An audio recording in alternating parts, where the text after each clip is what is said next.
Hello, so I'm going to do a video recommending my 3 favourite helmets from each category, or essentially 3 helmets in total, 1 from each category. So my favourite steel pot helmet, my favourite Kevlar helmet, and my favourite thermoplastic helmet. Now this video doesn't include riot helmets or anything like that, and of course with all these categories there are lots of really good steel, Kevlar, and there's a few thermoplastic helmets but not that many. So of course, if you've got other ones and you prefer those, then that's your choice. So my favourite steel helmet is probably the Yugoslavian M5985. The reason being, it's got a really good strap and liner system. I really do like how this helmet tightens up. That's literally how you do the chin strap. You know, it just does up with 2 buckles like that. Inside of the helmet has a liner like this, kind of similar to the USM1 liner, except it's not in a separate plastic sort of shell.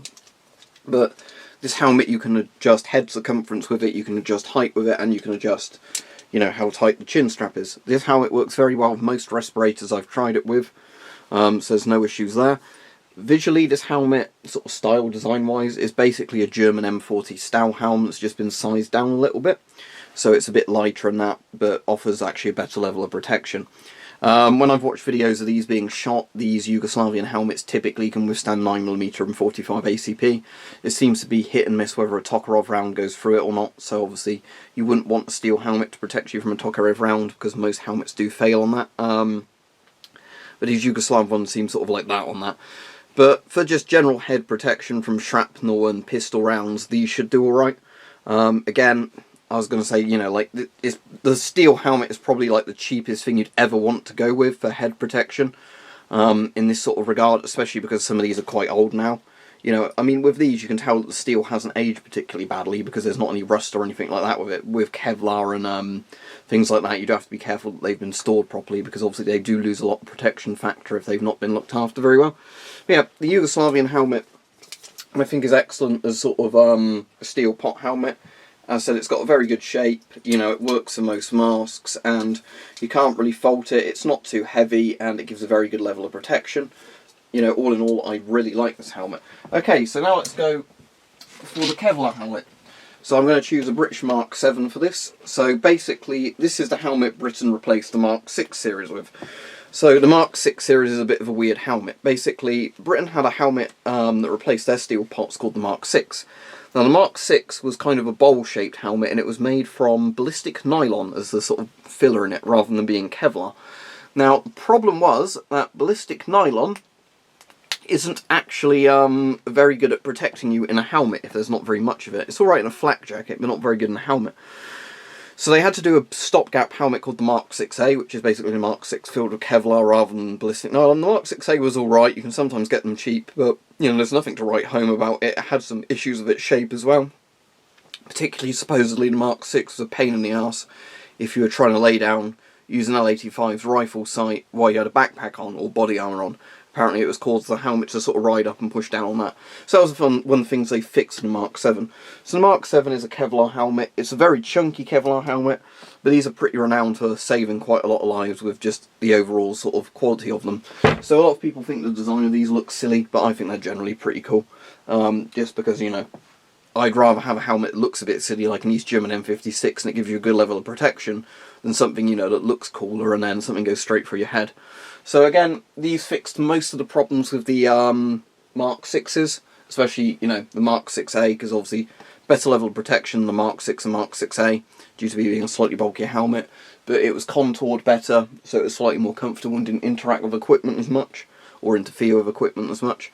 The chin strap's fairly comfortable. It's not the best in the world, but it's certainly not a bad liner in this helmet. And okay, now let's have a look at my favourite helmet. Oh, just to say, this pretty much stops all pistol rounds. There's videos of these being shot by Tokarevs and stopping it. I don't know about like 5.7 by 28mm and similar rounds to that. But in terms of, you know, like regular pistol rounds, these helmets seem to stop them fine. Obviously rifle rounds are still going to go through it easily because it is just a Kevlar helmet.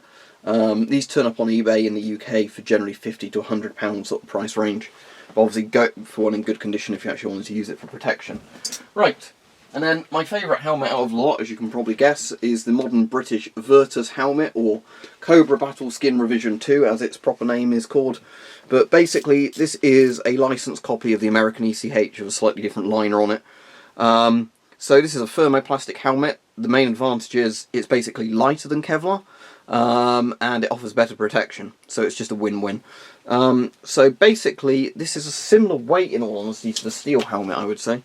Obviously, it's a lot thicker than the steel helmet. It's a very similar shape, because all of these sort of modern helmets tended to sort of go for the Stahlhelm style design, just because of, you know, the profile of it was kind of very good.